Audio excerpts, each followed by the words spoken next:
Nesse momento, abrir as nossas Bíblias na carta de Paulo aos Colossenses. Nós daremos sequência, continuidade aqui ao estudo, à exposição dessa carta. E hoje nós vamos concluir essa perícope aí que começa no verso 13 e vai até o verso 23.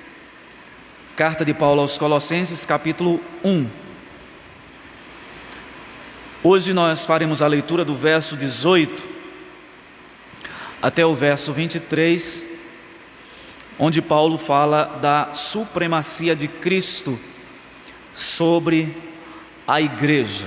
A palavra do Senhor nos diz assim, verso 18: Ele é a cabeça do corpo da igreja, Ele é o princípio, o primogênito de entre os mortos, para em todas as coisas ter a primazia, porque aprouve a Deus que nele residisse toda a plenitude, e que, havendo feito a paz pelo sangue da sua cruz, por meio dele, reconciliasse consigo mesmo todas as coisas, quer sobre a terra, quer nos céus.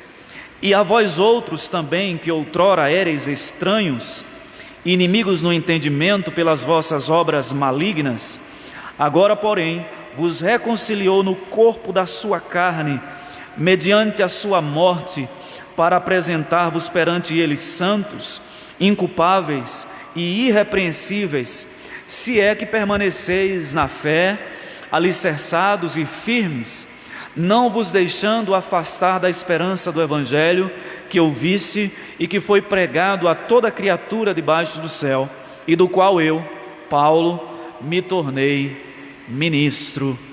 Amém.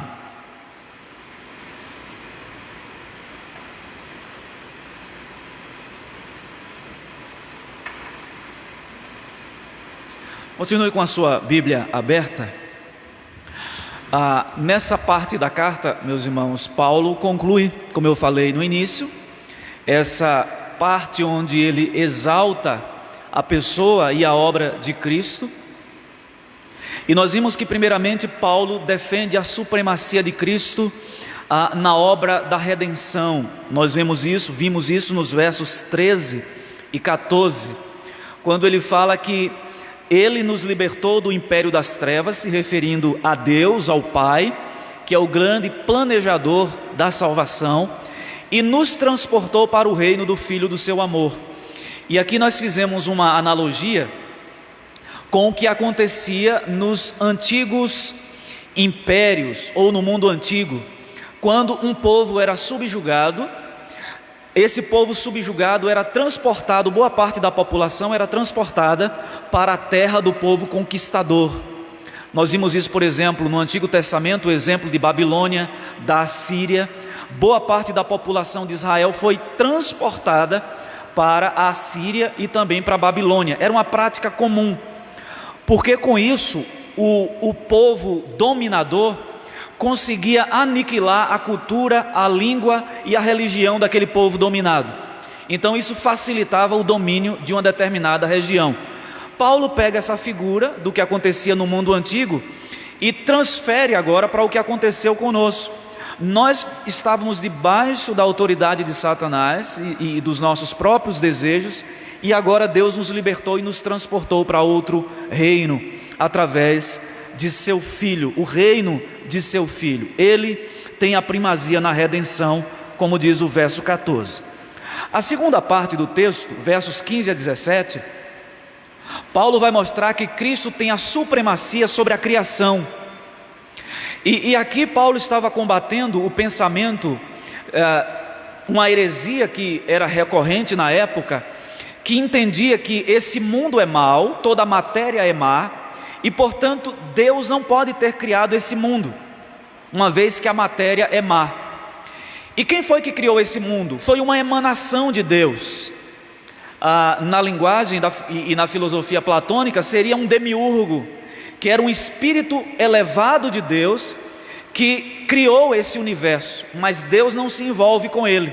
Cristo, portanto, é um espírito elevado, mas ele não é Deus, ele não tem divindade em si.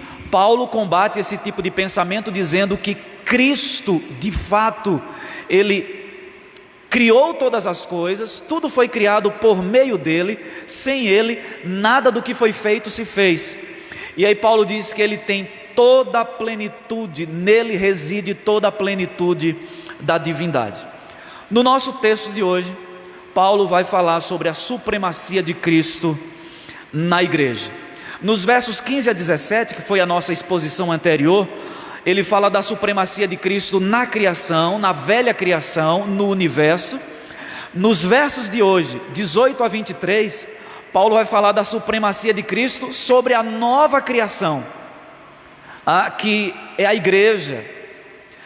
Se com o primeiro Adão entrou a maldição no mundo, o pecado e a maldição, o segundo Adão agora fez uma nova criação, que é Cristo, que é a igreja, que é o povo redimido, e Cristo tem a supremacia sobre essa nova criação, que é a igreja. Paulo diz que ele é a cabeça da igreja. Dos versos 15 a 17, nós vimos o que Cristo é para a criação. Ele é o Criador. Agora, dos versos 18 a 23, Paulo vai mostrar o que Cristo é para a igreja. Cristo é o seu cabeça. Vamos então à exposição do texto? Acompanhem comigo aí o que diz o verso 18, a parte A.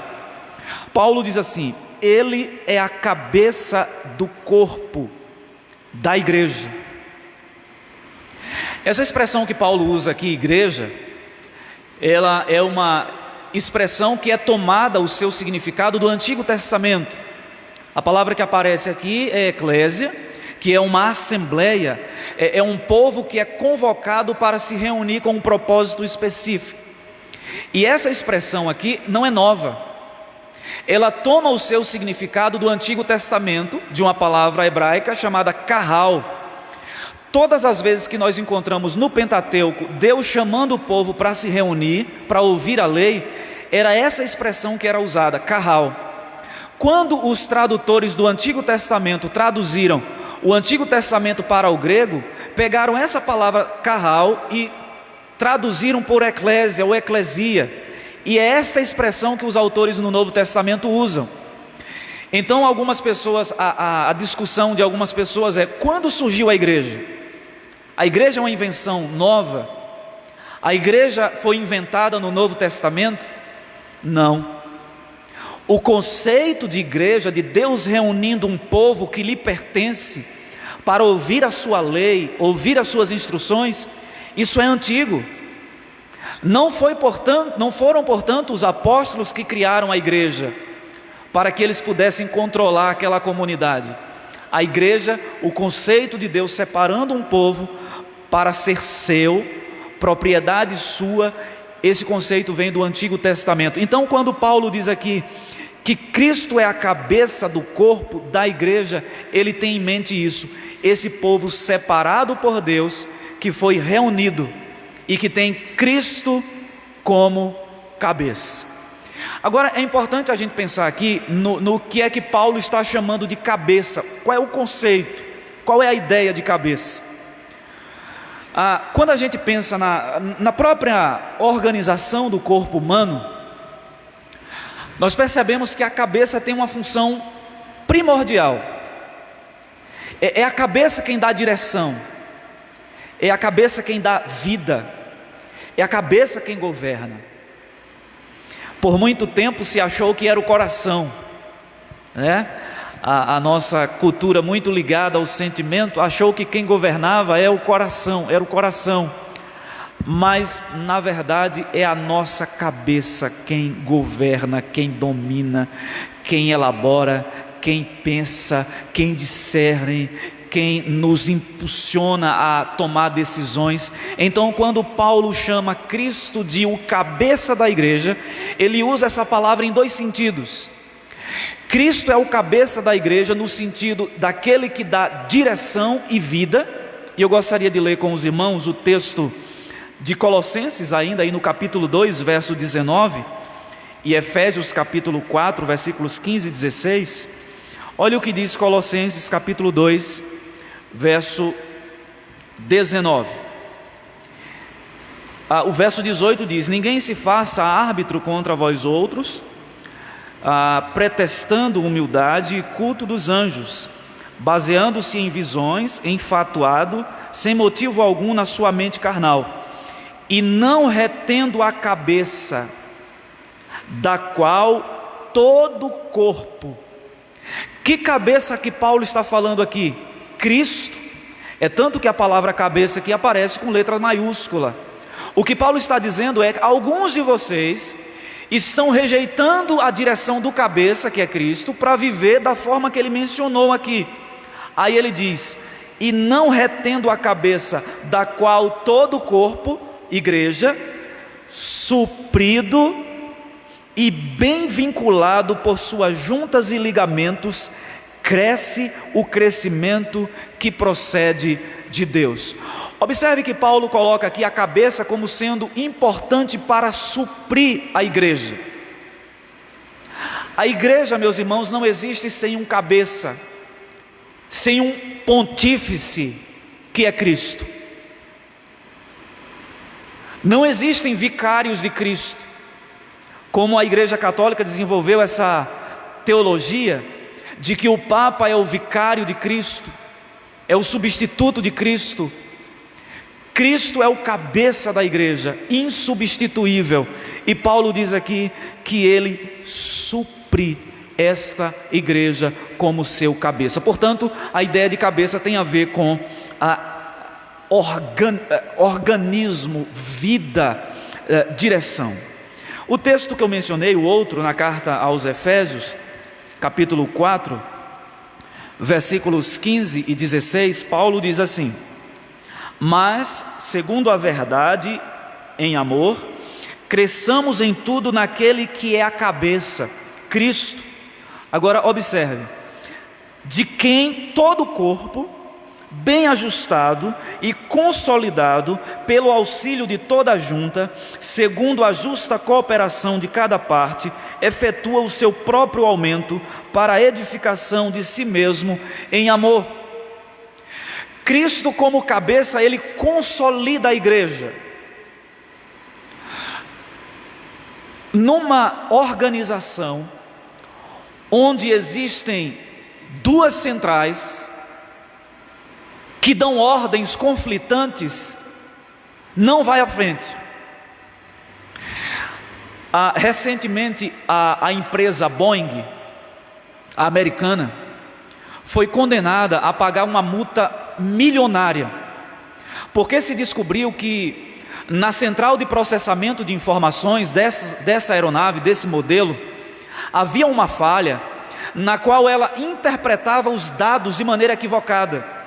Então o piloto dava um comando na cabine e o computador, a central de processamento daquela aeronave, dava uma informação ou executava um procedimento diferente daquele que estava sendo dado na cabine de comando.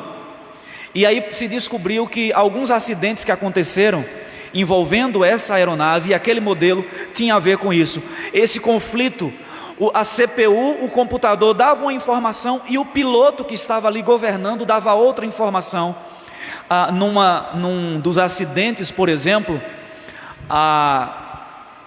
o computador interpretava que a aeronave estava com o bico para cima e forçava a aeronave a ficar com o bico para baixo. E se descobriu que num acidente a aeronave caiu em voo livre, de bico para baixo, e a tragédia foi grande. Naquele acidente que aconteceu aqui no Rio de Janeiro, aliás, um avião que saiu do Rio de Janeiro em direção à França, a Air France, se eu não me engano era a companhia, se descobriu que na parte externa do avião tinha uma peça que, quando estavam atravessando o Atlântico, essa peça congelou, e essa peça era responsável para mostrar ao piloto qual a velocidade da aeronave. E aí, por conta disso, pelo fato dela ter congelado, passou uma informação equivocada para o piloto. Ele achou que a aeronave estava com o bico para baixo e levantou o manche, parece, aquela peça, para que o avião levantasse o bico. E aconteceu uma tragédia. Caiu no meio do mar, todos os tripulantes e passageiros morreram. Meus irmãos, onde duas cabeças mandam com ideias conflitantes, não tem como dar certo. É por isso que Paulo diz que Cristo é o cabeça único da igreja. Nós vamos ver mais à frente que ele exerce esse papel de cabeça por meio de ofícios que ele mesmo determinou para a igreja, mas todas as determinações vêm de cima para baixo de Cristo, que é o cabeça da igreja. Ele é o cabeça também, não só no sentido de dar vida e direção, mas olha o que o apóstolo Paulo fala na carta aos Efésios, no capítulo 1, versículos 20 a 23. Ele nos diz assim: verso 19: qual a suprema grandeza de seu poder para com os que cremos, segundo a eficácia da força do seu poder, o qual exerceu ele em Cristo, ressuscitando-o dentre os mortos, fazendo-o assentar à sua direita nos lugares celestiais, acima de todo principado e potestade, e poder e domínio, e de todo nome que se possa referir, não só no presente século, mas também no vindouro. E pôs todas as coisas debaixo dos pés. Agora observe: e para ser o cabeça sobre todas as coisas, o deu à igreja, a qual é o seu corpo, a plenitude daquele que a tudo enche em todas as coisas. Parece-nos que Paulo está falando aqui de um outro aspecto da obra de Cristo como cabeça da igreja. Ele é soberano. Paulo diz que Deus o colocou à sua direita e conferiu a ele poder e autoridade, e o colocou como chefe, como cabeça da igreja, como supremo pontífice da igreja. Mas Paulo, antes de entrar aqui nesse ponto, na questão do corpo, de que maneira Cristo exerce, meus irmãos, o seu senhorio sobre a igreja visível? É importante a gente pensar sobre isso. Aí aqui a gente precisa pensar nos ofícios. Quando Cristo deixou esse mundo, cumpriu o seu ministério aqui nesse mundo, ele não deixou a igreja à mercê, sem liderança, sem uma direção. Ele, portanto, estabeleceu os ofícios da igreja. E aí nós vemos, ele deixou os apóstolos, e esses apóstolos constituíram liderança nas igrejas locais. Essas lideranças são conhecidas nas cartas como presbíteros. Então, Cristo governa a sua igreja e dá direção à sua igreja por meio da sua palavra, do meio de graça, a palavra, e por meio dos ofícios que ele mesmo estabeleceu para a igreja. Então, Cristo orienta a sua igreja por meio da sua palavra e por meio daqueles que ele mesmo estabeleceu como oficiais da sua igreja.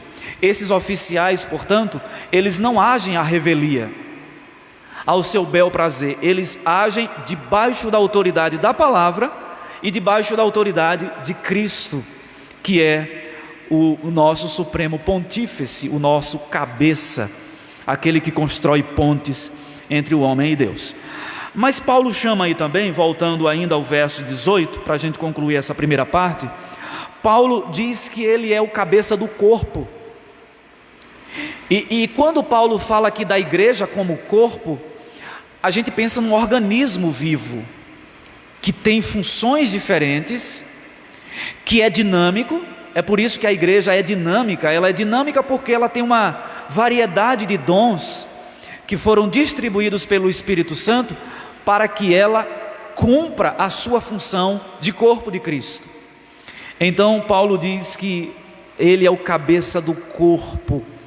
E aí Paulo vai falar na carta aos Coríntios que essa igreja, ela tem pés, tem mãos, tem ouvidos, tem nariz, tem boca, tem olhos. Falando ali de maneira analógica, né? Ele usa ali uma analogia para falar das diversas funções da igreja, porque ele é um organismo vivo, dinâmico, e a gente percebe isso na história como um todo. Já tentaram matar a igreja, já fizeram de tudo para tentar destruir a igreja, mas não conseguem, porque ela é mantida por um cabeça que é Cristo, e ela é dinâmica. Quando a gente vê a história das perseguições, como a igreja se adaptava para não ser cerceada pelas autoridades e continuarem fazendo o seu papel de igreja. Por exemplo, no mundo antigo, alguns irmãos se reuniram durante um tempo em templos subterrâneos, em cavernas. Hoje, nas missões modernas, é muito comum as missões enviarem missionários para trabalhar em determinadas profissões, e ali, no exercício da profissão, eles pregam o evangelho. Enfermeiros, médicos,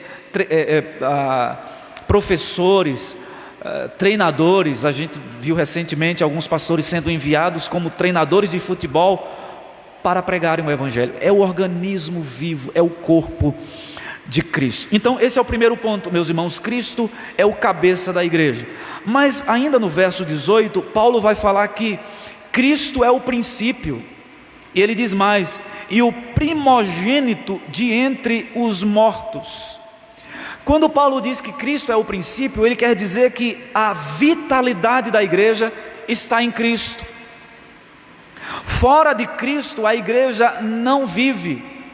Ele é o princípio vital da igreja. É tanto que ele associa isso à segunda parte do verso 18, quando ele diz: e o primogênito dentre os mortos. Em que sentido Cristo é primogênito? Primeiro? Não. Porque antes de Cristo houve outras ressurreições. A gente pode pensar, por exemplo, em Lázaro. Lázaro ressuscitou. Outras pessoas também ressuscitaram. Nós temos um caso no Antigo Testamento de Eliseu, quando foi sepultado. Depois de um tempo, sepultaram alguém na mesma cova, tocou no osso de Eliseu e o sujeito reviveu. No Novo Testamento nós temos outros relatos de ressurreições também. Agora, em que sentido é que Cristo é o primogênito dentre os mortos? É que a ressurreição de Cristo foi inédita, porque todos esses que ressuscitaram antes dele morreram de novo. Lázaro morreu.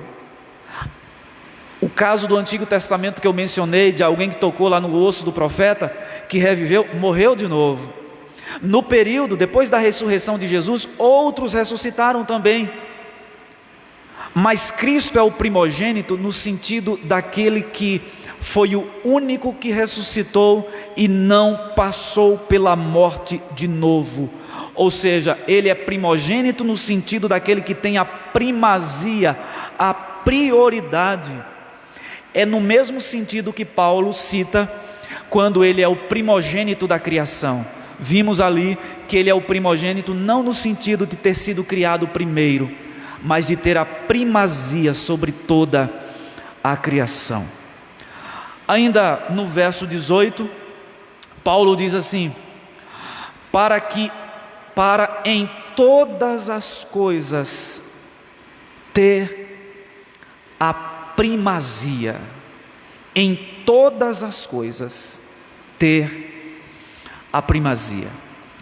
Cristo é soberano sobre a criação, Cristo é soberano na redenção, Cristo é soberano sobre a igreja, Cristo é Senhor sobre a morte.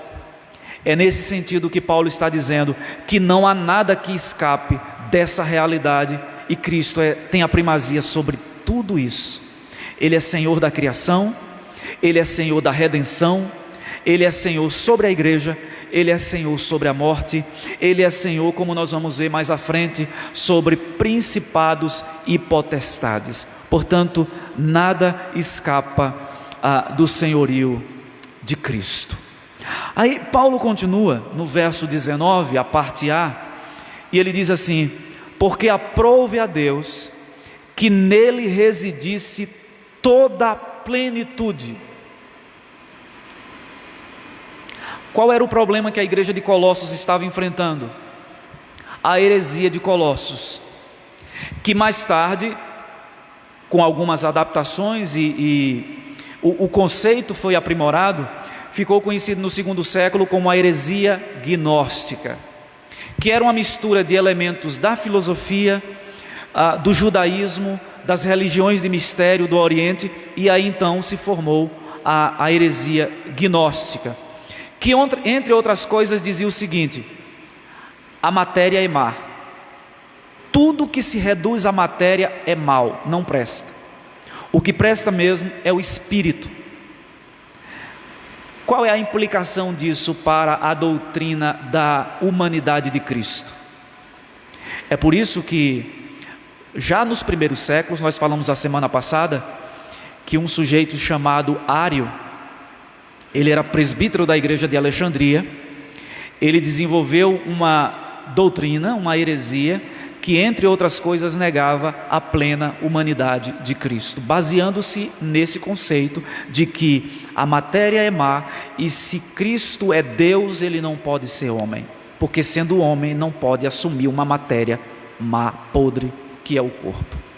Essa heresia foi combatida em 325 por um diácono da igreja de Alexandria, que combateu o arianismo. Atanásio, o diácono da igreja de Alexandria, combateu o arianismo.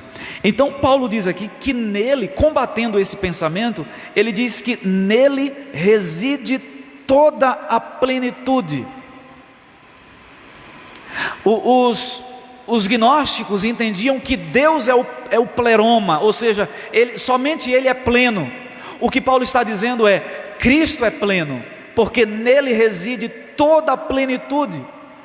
Quando vocês tentam negar a divindade de Cristo, vocês estão equivocados, porque foi da vontade de Deus, aprove a ele, que nele residisse toda a plenitude.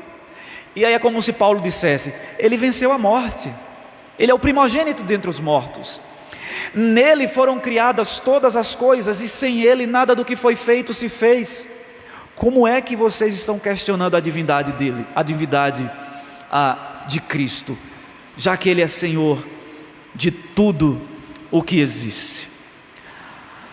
Verso 20, Paulo diz: e que havendo feito a paz pelo sangue de sua cruz, por meio dele reconciliasse consigo mesmo todas as coisas, quer sobre a terra, quer nos céus. Quando nós pensamos na obra da redenção, meus irmãos, nós costumeiramente achamos que ela está restrita a homens. Então a gente pensa assim, que a obra da redenção foi aquilo que Cristo fez na cruz em favor dos eleitos. Essa é só uma parte da verdade toda, porque Paulo diz aqui que a redenção, a obra de Cristo é cósmica, é universal, ou seja, nada escapa da obra da redenção de Cristo, porque ele diz que todas as coisas foram restauradas. E eu digo para os irmãos que no verso 20 os eleitos não estão incluídos, porque Paulo vai falar sobre eles no verso 21.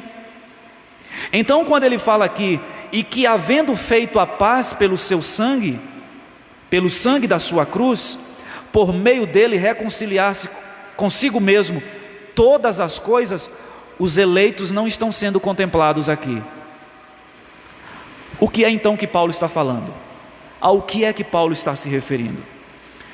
Meus irmãos, se a gente olhar na Escritura, nós vamos ver que o pecado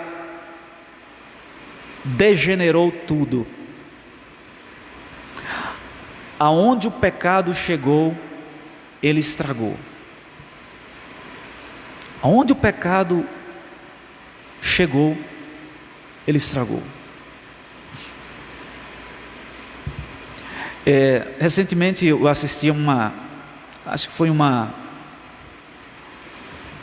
série, Rain, que é uma chuva ácida, e as pessoas foram contaminadas com esse vírus, e onde elas chegam, elas contaminam aquele ambiente, e aí se criou uma zona de isolamento.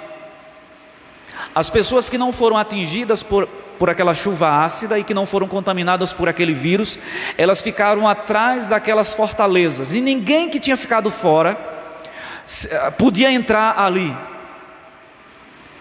E uma pessoa entrou, e onde a pessoa contaminada passava, toda a vegetação morria. Eu acredito que de alguma forma essa série reflete um pouco do que aconteceu com o pecado. Onde o ser humano foi, o pecado levou consequências. E o pecado, o Éden foi atingido pelo pecado. Toda a criação foi atingida pelo pecado. Quando Deus lançou as maldições, Ele primeiro amaldiçoou Adão, amaldiçoou a Eva, amaldiçoou a serpente, e Deus disse a Adão: maldita é a terra por tua causa. Essa terra, portanto, meus irmãos, também carece de redenção, ela necessita de redenção. É por isso que o apóstolo Paulo, na carta aos Romanos, eu quero ler com os irmãos esse texto, capítulo 8, abra sua Bíblia por favor, em Romanos capítulo 8, versículos 20 a 22,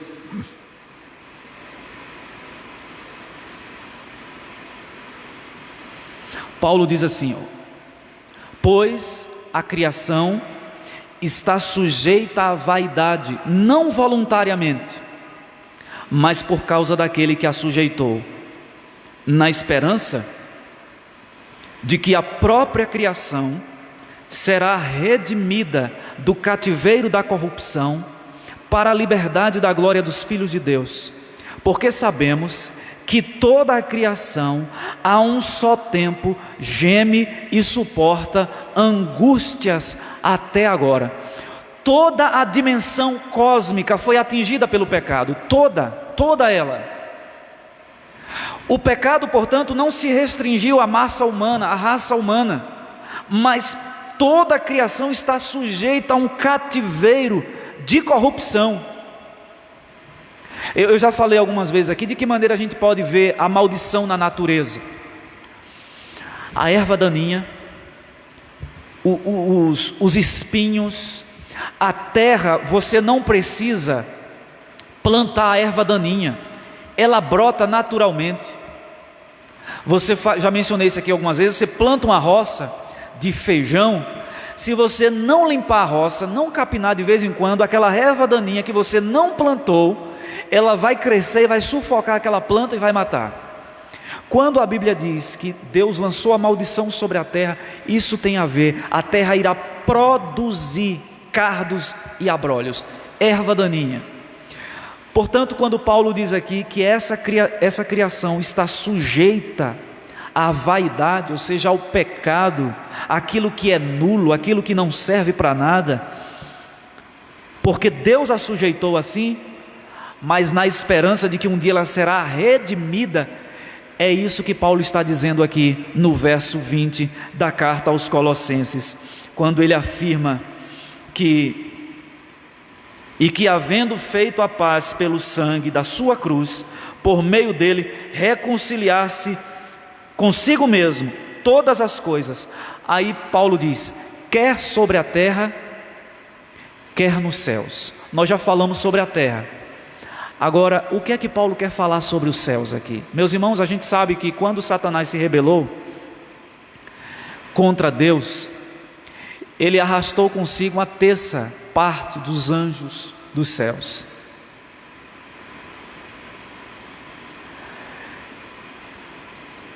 Há um sentido em que a morte de Cristo também atinge o reino espiritual do mal. Agora,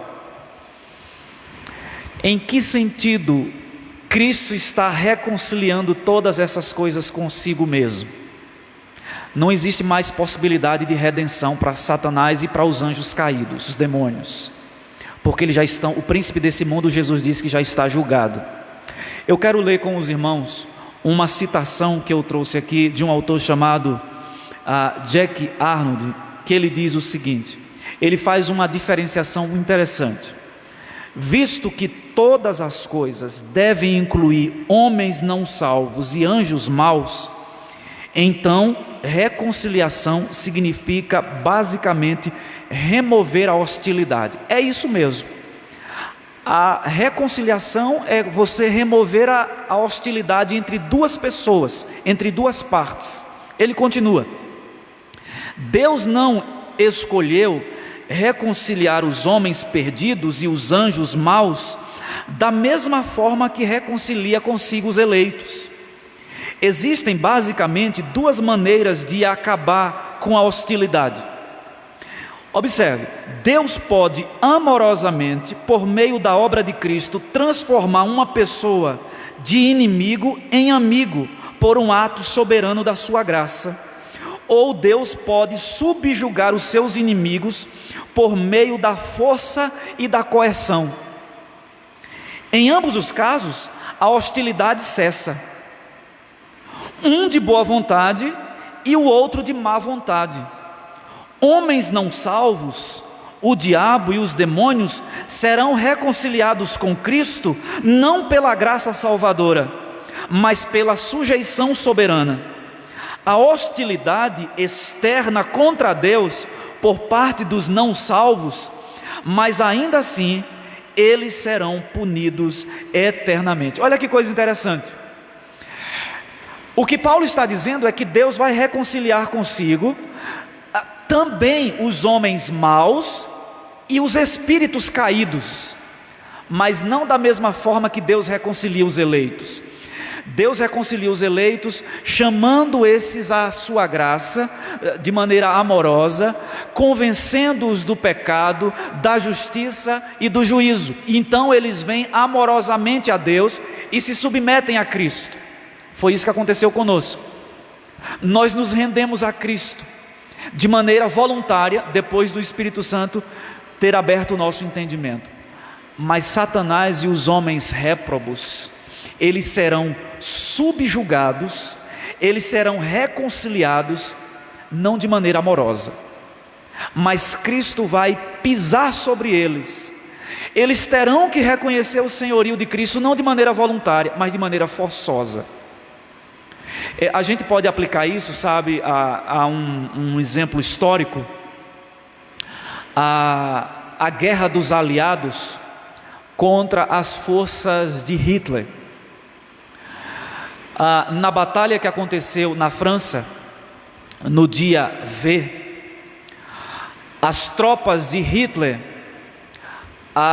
reconheceram a vitória das tropas aliadas, que foram lideradas pelos britânicos.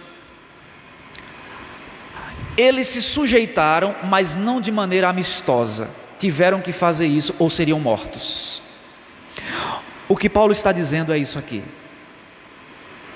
que Cristo, com a sua morte, Ele trouxe para debaixo de si todos. Satanás e os réprobos, mesmo que rangendo os dentes, eles terão que reconhecer o senhorio de Cristo. Os eleitos, eles vão reconhecer o senhorio de Cristo e foram reconciliados com Ele de maneira amorosa, reconhecendo-o como Senhor. Eu entendo que é isso que Paulo está ensinando aqui, porque na carta aos Filipenses, no capítulo 2, versos 9 e 10, ele diz assim, falando sobre a exaltação de Cristo: pelo que também Deus o exaltou, se referindo a Jesus, sobremaneira, e lhe deu o nome que está acima de todo nome, para que ao nome de Jesus se dobre todo o joelho, nos céus, na terra e debaixo da terra. O que eu fico pensando aqui é que no último dia, no dia do julgamento, diante do grande trono branco, os redimidos estarão ali diante do Senhor, dizendo: santo, santo, santo, santo, se regozijando no Senhor. Mas Satanás também, os demônios e todos os perdidos, eles também estarão dizendo: o Senhor é Deus. Terão que confessar o nome de Cristo, mesmo que rangendo os dentes, mas terão que fazer isso. Porque Cristo com a sua morte trouxe todas as coisas para debaixo do seu senhorio, para debaixo do seu governo. É por isso, repetindo a frase, não há nada nesse mundo, nenhum lugar que Cristo não possa colocar a mão e dizer: meu, me pertence, está debaixo do meu governo e do meu senhorio. Dos versos 21 a 23, para a gente concluir, Paulo agora vai falar da reconciliação dos eleitos. É importante a gente destacar aqui, porque no verso 20 os eleitos não estão contemplados ali. Porque Paulo, olha como ele começa o verso 21: e a vós outros. É como se ele dissesse assim: eu estou falando aqui da criação, e também daquilo que há no céu e na terra, tudo isso já foi reconciliado com Cristo. E a vós outros também, que outrora éreis estranhos e inimigos no entendimento, pelas vossas obras malignas.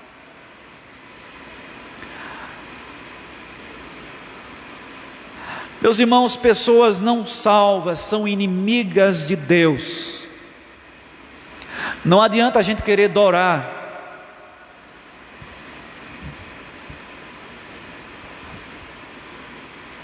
amaciar as coisas.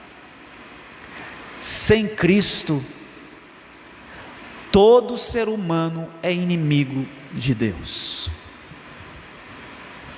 O que Paulo está dizendo é: vocês antes eram estranhos, inimigos no entendimento, ou seja, vocês não conseguiam compreender as coisas de Deus, e o resultado disso é que vocês tinham um comportamento moral reprovável, pecaminoso, que excluía Deus completamente de vocês, um estado de rebeldia completo e absoluto.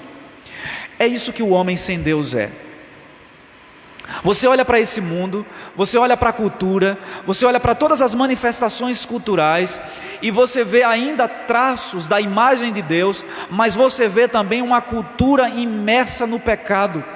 Tudo aquilo que o homem produziu ou produz em termos de cultura, de ação, eu estou falando aqui daquilo que o homem produz em termos de trabalho, é manchado pelo pecado. Pegue, por exemplo, as manifestações culturais, e você vai ver isso. E Paulo diz: vocês eram assim, inimigos, estranhos, independentes ou supostamente independentes de Deus. Agora o verso 22: agora porém vos reconciliou. Agora ele está falando da reconciliação dos eleitos. Vos reconciliou no corpo da sua carne, mediante a sua morte. Meus irmãos, aqui nós aprendemos algo interessante. É Deus quem toma a iniciativa da reconciliação. Se Deus deixasse, a gente estaria dando costas para Ele até hoje. Mas Paulo diz aqui: Deus vos reconciliou. É Deus quem vem atrás, é Deus quem busca, é Deus quem procura. E isso é um princípio do Éden. Quando os nossos primeiros pais, Adão e Eva, pecaram e se esconderam, não foram eles que tomaram a iniciativa de procurar Deus para dizer: Deus, vamos sentar aqui, vamos consertar as coisas, eu peço ao Senhor perdão, e o Senhor nos perdoa, e a gente volta às coisas como eram antes. Não, eles se esconderam, eles fugiram.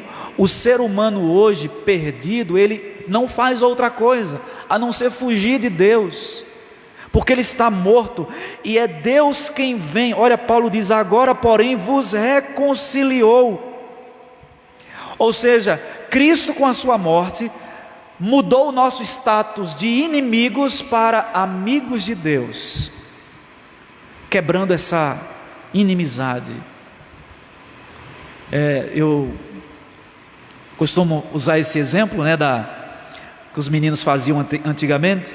Quando eles brigavam, eles corta aqui, aí eu vinha e cortava ali, estava de mal um com o outro, não brincavam mais juntos, até que alguém vinha e propunha aquela reconciliação. Foi isso que Deus fez. Ele propôs a reconciliação conosco, e ainda nos deu o meio, que é Cristo, porque Paulo diz que Ele nos reconciliou no corpo da sua carne, mediante a sua morte. Verso 22, o propósito. Qual o propósito dessa reconciliação? Para apresentar-vos perante Ele santos, inculpáveis e irrepreensíveis. Não existe outra maneira da gente se apresentar diante de Deus sem mancha e sem pecado, senão pela obra de Cristo. Paulo diz santo, separado. Ele fala inculpáveis, ou seja, sem mancha, e irrepreensíveis, sem qualquer acusação. Não há acusação. Cadê a acusação? Cadê o escrito de dívida que constava de ordenanças prejudiciais contra nós? Não existe mais. É como se num processo judicial, a parte culpada chegasse um determinado dia lá no fórum, e aí dissesse assim: eu gostaria de saber a respeito de um processo, e aí ela diz o número do processo, é esse, e o funcionário vai lá nos arquivos e dá uma busca naquele processo e diz assim: não existe mais, consta aqui que esse processo foi extinto. Mas como assim foi extinto? Não sei, foi extinto. É isso que Paulo está dizendo, que o propósito da redenção, da obra de Cristo, da reconciliação, é que Ele nos apresentasse diante de Deus, perante Ele, santos, inculpáveis. Meus irmãos, isso é maravilhoso demais, porque não pesa contra os eleitos, aqueles que estão em Cristo, nenhum tipo de acusação, porque toda ela já foi desfeita em Cristo. Então quer dizer que eu posso viver de qualquer forma? De maneira alguma. Olha o que Paulo diz no verso 23: se é que permaneceis alicerçados e firmes, não vos deixando afastar da esperança do evangelho que ouvistes, e que foi pregado a toda a criatura debaixo do céu, e do qual eu, Paulo, me tornei ministro. Uma coisa que a gente não discute é a reconciliação. Isso é um fato, nós chamamos isso de justificação. É um ato do tribunal de Deus, é um ato monergístico, ou seja, é de uma única parte, é de Deus para nós. É um ato declarativo, não se repete, é pontual. Agora, no verso 23, Paulo diz que essa reconciliação ela precisa ser demonstrada na prática, na vida prática. E aí ele vai falar sobre a perseverança dos santos. Como é que alguém de fato demonstra que foi reconciliado com Deus? Quando ele permanece alicerçado e firme na fé. Qual é o sinal da eleição de alguém? Antes de bater no peito e dizer eu sou um eleito de Deus, eu fui salvo, a vida é a carta. O nosso procedimento, meus irmãos, é a grande carta de Cristo, ou a oposição a Cristo. Então, mais do que dominar o corpo de doutrina e dizer assim, eu fui justificado, eu fui reconciliado, o que Paulo está dizendo é: se vocês permanecerem firmes e alicerçados, isso de fato vai autenticar a fé de vocês. Se de fato a fé de vocês é verdadeira, é autêntica, é a vida pública de vocês que vai demonstrar se a pública profissão de fé foi verdadeira. É a vida cotidiana, é o dia a dia que vai demonstrar isso. Esse se, ele é sempre usado na Escritura, meus irmãos, para exatamente levantar esse questionamento. E eu entendo que todos nós, servos de Deus, a gente deve ter essa dosagem de questionamento também. Deve sempre haver uma suspeita no nosso coração, não a respeito da nossa fé em Cristo, mas se nós de fato estamos vivendo a fé que nós professamos publicamente em Cristo. Eu me lembro de um dos professores do seminário que ele dizia que uma crise espiritual nesse sentido é sempre saudável.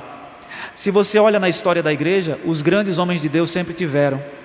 Por exemplo, na história mais recente, você pega Agostinho vivia numa crise terrível, espiritual, no sentido porque ele havia compreendido a justiça de Deus e havia compreendido também a misericórdia de Deus, mas quando ele olhava para ele mesmo, ele dizia: eu estou longe do padrão de Deus. E ele vivia nessa crise, até que com o passar do tempo, com o amadurecimento da fé, isso foi arrefecendo, mas essa dosagem de crise espiritual, eu entendo que é importante para nós. Lutero, nos dias que antecederam aquele ato de Lutero, no dia 31 de outubro de 1517, Lutero vivia uma angústia terrível, porque ele era um monge dedicado, um monge agostiniano, ele cumpria os ritos muito bem, era um estudioso, cumpria os jejuns e daí por diante, mas ele vivia numa crise, porque ele achava que não estava agradando a Deus. Eu entendo que essa crise também nós devemos vivê-la de vez em quando, porque esta crise vai nos levar a viver uma vida de mais piedade, de mais busca e dedicação ao Senhor. Para concluir e ir para as aplicações finais, eu quero ler o texto da carta aos Hebreus, no capítulo 3, verso 14. O escritor aos Hebreus diz assim: porque temos nos tornado participantes de Cristo, se de fato guardarmos firme até o fim a confiança que desde o princípio tivemos. Temos nos tornado participantes, se guardarmos até o fim a confiança que desde o princípio tivemos. A veracidade da fé só pode ser comprovada pela disposição de seguir a Cristo diariamente. Meus irmãos, algumas rápidas aplicações para nós e conclusão. Cristo é o cabeça da igreja e nós devemos nos submeter a Ele, se de fato nós somos de Cristo. E nós nos submetemos a Cristo quando nós nos submetemos à Sua palavra, quando nós nos submetemos aos auxiliares de Cristo que Ele deixou na sua igreja, os oficiais, para nos orientarem quando eles estiverem submissos à palavra, é claro. Nós precisamos ter essa compreensão de que nós estamos debaixo de um cabeça. Nós somos retirados do império das trevas, mas não para viver uma vida autônoma. Nós somos retirados de um império onde o nosso Senhor era cruel e fomos colocados debaixo de um Senhor misericordioso, que é Cristo. Precisamos nos submeter a Ele.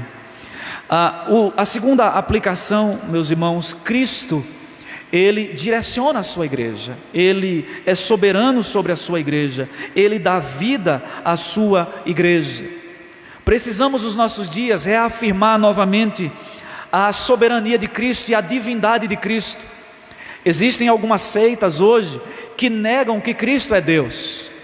Paulo diz que nele reside toda a plenitude da divindade. Ele, portanto, é Deus e nós precisamos afirmar, contrariando essas seitas que existem hoje, que negam a divindade de Cristo. E nós podemos falar uma que tem semeado muita confusão nos nossos dias, as testemunhas de Jeová. Cristo é Deus, Cristo é Senhor. A quinta aplicação que nós podemos fazer desse texto é que esse mundo hostil, um dia, haverá de reconhecer o senhorio de Cristo. Satanás, os demônios e todos aqueles que hoje negam a Cristo, um dia serão reconciliados no sentido de serão colocados debaixo da sua autoridade de maneira forçada, de maneira coercitiva, e terão que confessá-lo como Senhor. Por fim, nós louvamos a Deus que em Cristo Jesus nos reconciliou com Ele mesmo, para sermos santos, inculpáveis e irrepreensíveis perante Ele. não existe mais nenhuma condenação para aqueles que estão em Cristo. Que o Senhor nos abençoe, que o Senhor a cada dia possa nos firmar nessas verdades da sua palavra. Amém.